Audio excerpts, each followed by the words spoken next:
তুমি বাসনার গাদিতে আগুনে দেবে না। ও বাবা, তুমি বাসনার গাদিতে আগুনে দেবে না। বেলাতে তোমার হয়ে যায়। সেদিনে জগৎ লালা বাবু অট্টালিকায় কণ্ঠস্বর ভেসে এসেছে, বেলা বেশি নয়, বাসনার গাদিতে আগুনে দেবে না। কাপড়ের কাছে বাসনার গাদিতে আগুন দেবে। আরে জগতে শেখ লালা বাবু আমার বেরোচ্ছে এই জীবনের বাসনার গাদিতে আগুন দিতে। এই মানব তরিতে যে বাসনা লালসা, সে বাসনার গাদিতে আগুন দিতে। মেয়েকে ডেকে ডেকে বলেছে,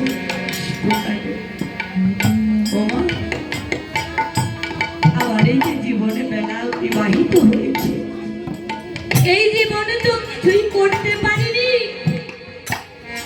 সারা জীবন আমি জগৎ শেখ হয়ে রয়ে গেলাম। আমার আর বেশি বেলা নেই। আমি চললাম, আমি আজ থেকে এই রাজ্য পরিত্যাগ করলাম। বিষয় বাসনার গাদিতে আমি আগুন দিয়ে হয়ে যাব।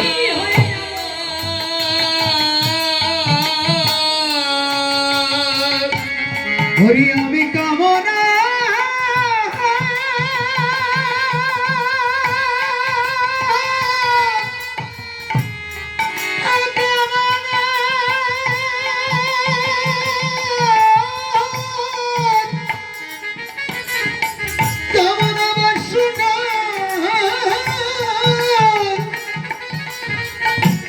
হরি আমি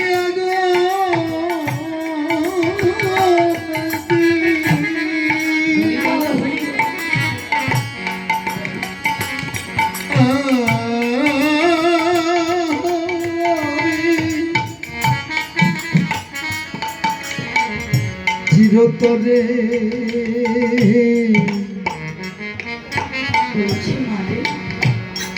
জীবনে অর্থ সম্পদ কত কিছুই তো করেছি, কিন্তু সে ভগবানের করি তো সঞ্চয় করিনি। আজ হতে আমি ভগবানের সঞ্চয় করব।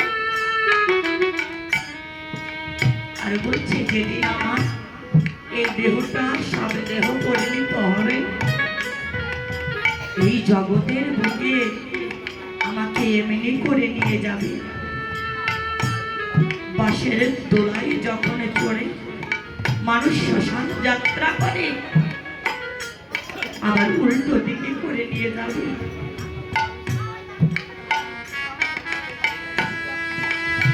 আজ জগতে শেতলারা বাবু আমার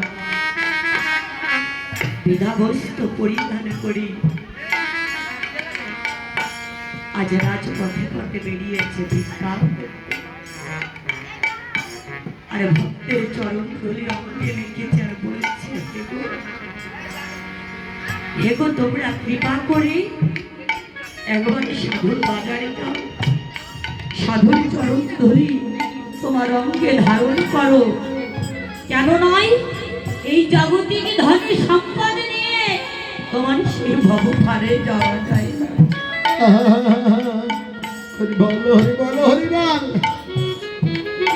তাই জগদীশ শেখ লালা বাবু আমার ভিক্ষায় তন্ডুলে যা পেয়েছে বাকি দিনগুলো কাটিয়ে অট্টালিকা ছেড়ে দিয়ে যেদিন মৃত্যুবরণ করলে,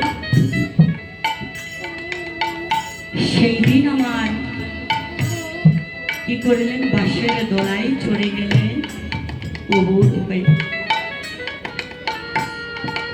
কেননা এই জগৎকে শিক্ষা দিয়েছেন যে আমি জগতের সাথে লালা বাবু। জগতের বুকে তো কত অর্থ প্রতিপত্তি, কিন্তু দেখো আমি আজ শ্মশানে যাত্রা করেছি, তুমি হাসতে আমার কিছুই নেই।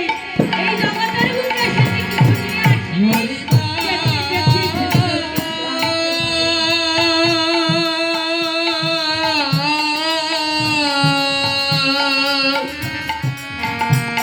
হরি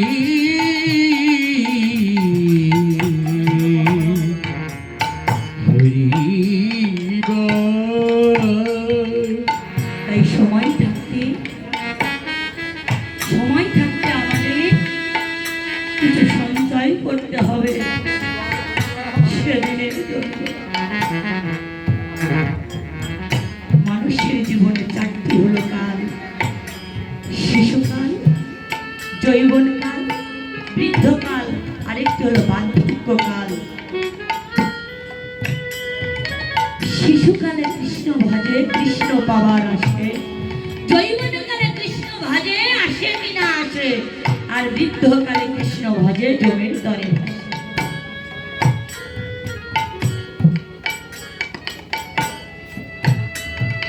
আজ যখন বৃদ্ধ হয়েছে, সন্তানাদি যখন খেতে যায় না, বারান্দার এক পাশে বসে থাকে। খোকা খোকা বলে ডাকি, খোকা রে একবার ফিরে আয়, একবার মা বলে ডাকবে। কত কষ্ট যন্ত্রণা করে সহ্য করে সন্তানকে লালন পালন করি, সেই সন্তান বৃদ্ধকালে একটিবার কখনো এসে মা বলে ডাকে দেয় না, মা তুমি কেমন আছো? ওহে পিতা তুমি কেমন আছো? কেন বলে না মা? এখনো তো বয়স শেষ। এই যে দেখুন কত রাত হয়েছে, কৃষ্ণ কথা শ্রবণ করছি। কিন্তু যেদিন যৌবন কাল ছিল, যেদিন দেহের রক্ত গরম ছিল, যেদিন ধারণ ক্ষমতা ছিল বেশি, সেই দিন কখনো সাধুগুরু বৈষ্ণবের চরণে মাথা নোয়াইনি, সাধুর সঙ্গে সঙ্গ করিনি, কৃষ্ণ পাদে মতি হয়নি। তাহলে বাবা সন্তান আমার কেমন করে কৃষ্ণ পদে মতি হবে? দোষ তো দেই আমাদের সন্তানের, কিন্তু কখনো একবার নিজেদের কর্মদোষকে আমরা